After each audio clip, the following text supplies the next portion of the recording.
નમસ્કાર. કોઈ પણ બિઝનેસ ચાલુ કરતા હોય ને તો બધાની એક અલગ અલગ યુનિક જર્ની હોય. અને આજે એક યુનિક જર્ની તરફ આપણે આગળ વધી રહ્યા છીએ. અને એમાં જ આપણી પાસે એક ક્રિએટર ક્લબના co-founder એટલે કે ડૉક્ટર ચિરાગ આપણી સાથે છે. તો એમના સ્વરે કે એમના મુખે આપણે સાંભળશું કે ક્રિએટર ક્લબની જર્ની. How are you? કેમ છો? મજામાં? એકદમ મજામાં બ્રો. ક્રિએટર ક્લબનું નામ હમણાં ઘણા ટાઈમથી હું રાજકોટમાં સાંભળી રહ્યો છું. ક્રિએટર ક્લબની જર્ની ક્યાંથી ચાલુ થઈ, ક્યાંથી આઈડિયા આવ્યો અને અત્યારે તમે એક્ઝિક્યુશનની અંદર છો. તો એ આઈડિયા જ્યારથી આવ્યો ત્યારથી લઈને અત્યારની જર્ની કેવી રહી તમારી? થોડુંક એના વિશે જણાવો. બહુ સરસ સવાલ છે અને ઘણું બધું કહી દીધું તમે એક સવાલમાં જ.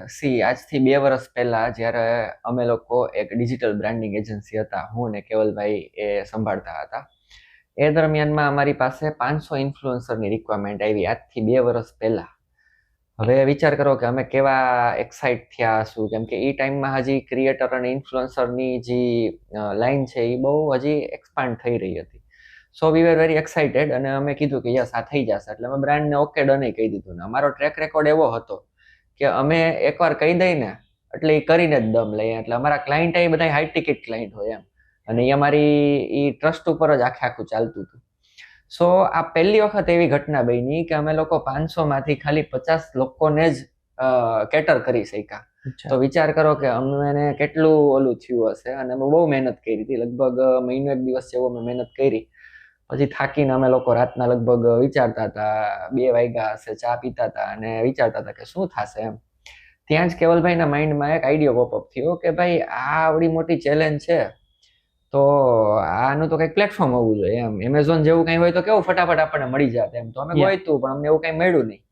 સો બિંગ અ ટેક ગાય અમે લોકોએ ડિસાઈડ કર્યું કે કંઈક આનામાં વર્કઆઉટ થઈ શકે એવું દેખાય છે. પછી અમે ઇન્ડસ્ટ્રીને થોડાક ડેપ્થમાં જોયું, શું આગળ રોડમેપ છે ઇન્ડસ્ટ્રીનો એ સમજ્યા, માર્કેટ કેવી રીતે જઈ રહ્યું છે એ બધું સમજ્યા અને નક્કી કર્યું કે ભાઈ બધું છોડી દો, આને આપણે ઓર્ગેનાઇઝ કરવાનું કામ કરીએ. બહુ જ અનઓર્ગેનાઇઝ ઇન્ડસ્ટ્રી હતી, બહુ જ એમાં ચેલેન્જીસ હતા, બહુ જ પ્રોબ્લેમ્સ હતા.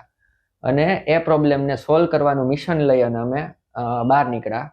અને લગભગ 2 વર્ષ થયા. અમે લગભગ 3 મહિના પહેલા આ પ્રોડક્ટને લોન્ચ કરી અને બધાનો સપોર્ટ બહુ સારો રહ્યો. અને અમે જે વિઝનથી ચાલીએ છીએ એ વિઝન અમે પૂરું કરતા જોઈ શકીએ છીએ. અને ગુજરાતમાં એવું કહેવામાં આવે છે કે 99% આઈડિયા છે ની ચાની ટપરી ઉપર જ આવે. અને હકીકત છે. અને ક્રિએટર ક્લબની જે અત્યાર સુધીની જર્ની છે એમાં તમારા મતે અત્યાર સુધીની સૌથી બેસ્ટ અચીવમેન્ટ તમારા માટે કઈ હોઈ શકે? એક સૌથી મોટી અચીવમેન્ટ એ છે કે લોકો અમને છે ને પ્રેમ કરે છે. અમે જેટલો એને પ્રેમ કરીએ છીએ ને એટલો જ અમને પ્રેમ પાછો મળે છે. એ અમારી સૌથી મોટી અચીવમેન્ટ છે. કેમ કે ઘણીવાર કેવું હોય કે તમે લોકો માટે કરતા હો પણ એની વેલ્યુ જો ન થતી હોય ને તો તમે થાકી જાઓ.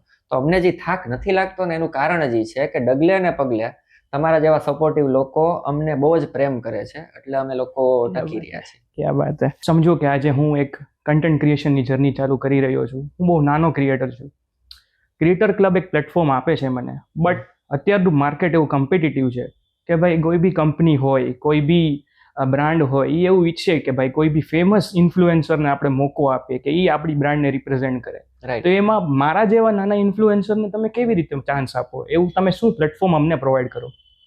સૌથી પહેલા તો આની અંદર એક મિથ જોડાયેલું છે કે ભાઈ નાના ક્રિએટર્સને કામ નથી મળી રહ્યું. એકચ્યુઅલી મોટી મોટી બ્રાન્ડ્સ છે એ સ્પેશિયલી નાના ક્રિએટર્સ ગોતી રહી છે. અમારી પાસે એવી રિક્વાયરમેન્ટ આવે છે કે જેનું ફોલોઅર રેન્જ બહુ નાનું હોય એવા લોકોને જ કામ જોઈએ છે અને લોટ્સ ઓફ ક્વોન્ટિટીમાં જોઈએ છે. શું કામ? હવે તમને એક એક્ઝામ્પલ આપું.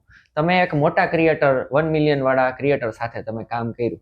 હવે પહેલા તો એ 1 મિલિયન વાળો જે ક્રિએટર હશે ને એ ઓબ્વિયસલી મલ્ટિપલ પ્રોડક્ટ અથવા તો મલ્ટિપલ ટાઈપનું જોનર મલ્ટી બ્રાન્ડને કેટર કરતો હશે. હવે હું કોઈ એક એવી બ્રાન્ડની વાત કરું છું કે જેને એવી જરૂર જ નથી. એને કોઈ પર્ટિક્યુલર સ્પેસિફિક નિશની જ જરૂર છે. જેમ કે ફોર એક્ઝામ્પલ તમે છો તો તમે ફૂડના વિડીયોઝ બનાવો છો, રાજકોટમાં છો, તો ખરેખર ફૂડની કોઈ મોટી ચેઇન છે જેમ કે પેટ પૂજા કરીને એક સોફ્ટવેર છે, જસ્ટ એક હાઇપોથેટિકલ એક્ઝામ્પલ છે. તો પેટ પૂજાને એવા લોકો જોતા હોય કે જે ફૂડમાં ડીલિંગ કરતા હોય, રાઈટ? સો હવે બ્રાન્ડને એવી અવેરનેસ આવવા માંડી છે, મોટી મોટી બ્રાન્ડને. હજી નાની નાની બ્રાન્ડ તો હજી એ લર્ન કરી રહી છે. મોટી બ્રાન્ડ છે એને આવા ક્રિએટર્સ જોતા હોય છે જેના ફોલોઅર્સ ઓછા હોય, એના કારણે એને ઓછા બજેટની અંદર બહુ વાઇડ સ્પ્રેડ કેમ્પેન કરી શકે. ફોર એક્ઝામ્પલ 2-2,500 વાળું કોઈ ઇન્ફ્લુએન્સર, એવા હું 25 ઇન્ફ્લુએન્સર હાયર કરું અને એક જ ઇન્ફ્લુએન્સર એવો હાયર કરું કે જેની 1 મિલિયન ફોલોઅર છે, તો એના કરતા 25માં છે ને એને રિઝલ્ટ જાજુ મળે છે. 100%. સો નાના ક્રિએટર્સ હવે કઈ ચિંતા કરવાની કે મૂંઝાવાની જરૂર નથી, બહુ જ કામ છે. 100%. ઘણું લાભ મળશે અમારા બધા જી, જી. વ્યુઅર્સને આના થકી.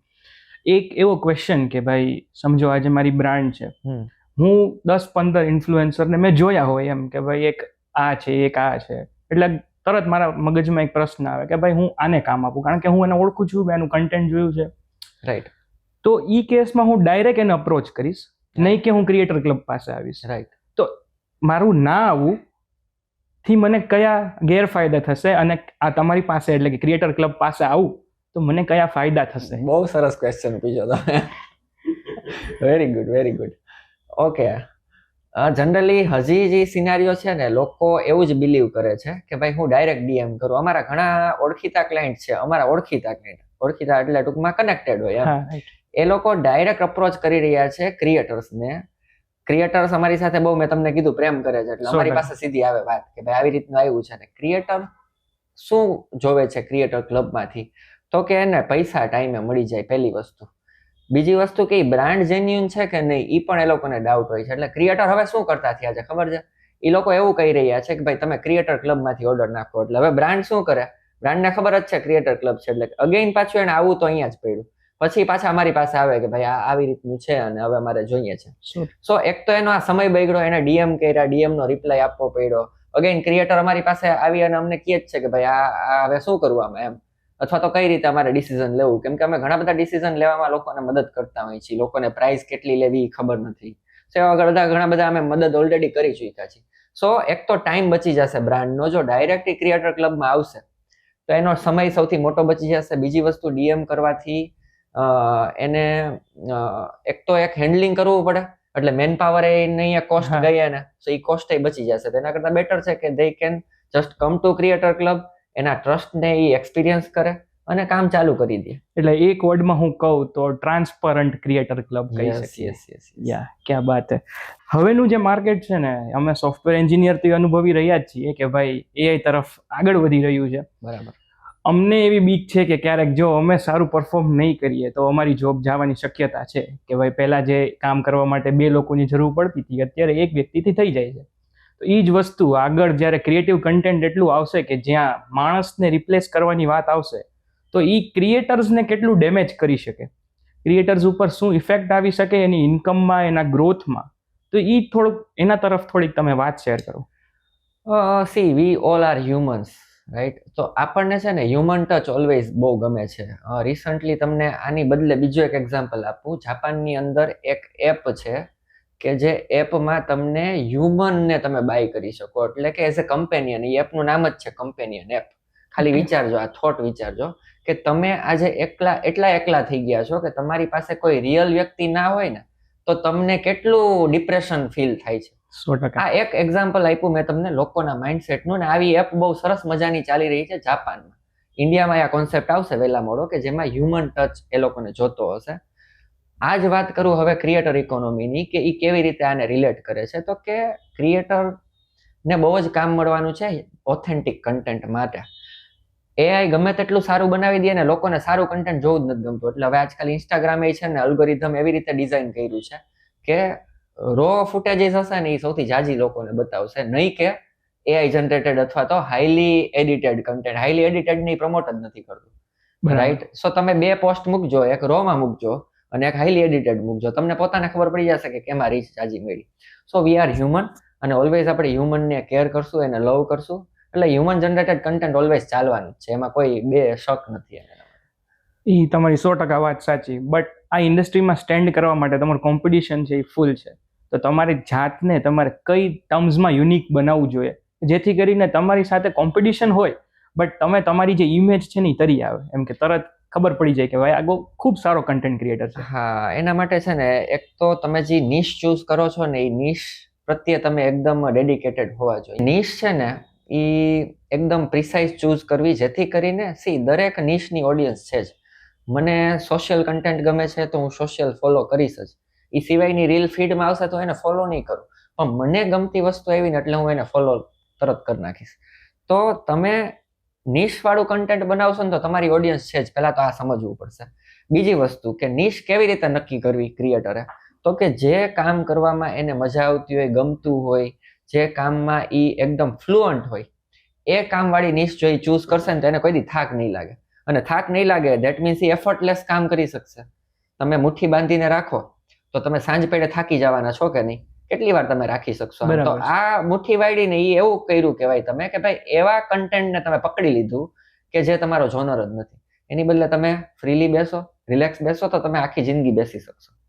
રાઈટ? તો આ બે હું સજેસ્ટ કરવા માંગીશ. એટલે કન્ટેન્ટ ક્રિએટરે કોઈ જાતનું ચિંતા કરવાની જરૂર નથી. Thank you very much. ઘણી બધી ઇન્સાઇટ્સ મળી, ઘણું બધું જાણવા મળ્યું, અને આ પોડકાસ્ટ સાંભળીને તમને બી મજા આવી હશે. Thank you.